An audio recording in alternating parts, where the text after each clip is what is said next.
Field marshal Syed Asim Munir दी बलोचिस्तान दी मुमताज़ शख्सियात ते सियासी क़यादत नाल मुलाकात। ISPR के मुताबिक फील्ड मार्शल सैयद आसिम मुनीर ने आख्या बलोचिस्तान ते पाकिस्तान दा हाल ते मुस्तकबिल एक है ते हमेशा एक ही रहेगा। बलोचिस्तान बासलाहियत ते साबित कदम मुहिब्बे वतन ते अपनी शनाख्त ते फख्र करने वाले अवाम दी सरजमीन है। बलोचिस्तान के नौजवानों विच सलाहियत दी कमी है ना ही मौके दी।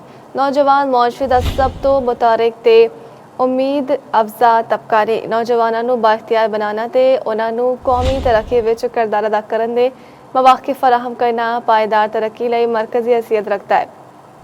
फितल खवारिज ते फितल हिंदुस्तान दुश्मन अनासर दे ज़रिए इस्तेमाल बैरूनी सरपरस्ती विच कम करने वाले प्रॉक्सीज ने जिन्हां दा मकसद बलोचिस्तान नूं गैर मुस्तहकम करना, इसदी तरक्की विच रुकावट पाना ते रियासत और आवाम दे दरमियान खलीज पैदा करना है।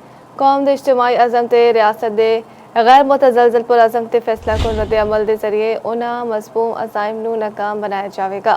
रियासत दे गैर मुतज़लज़ल पुरअज़म ते फैसला कुन रद्द अमल नाल मज़मूम अज़ाइम नूं नाकाम बनाया जाएगा।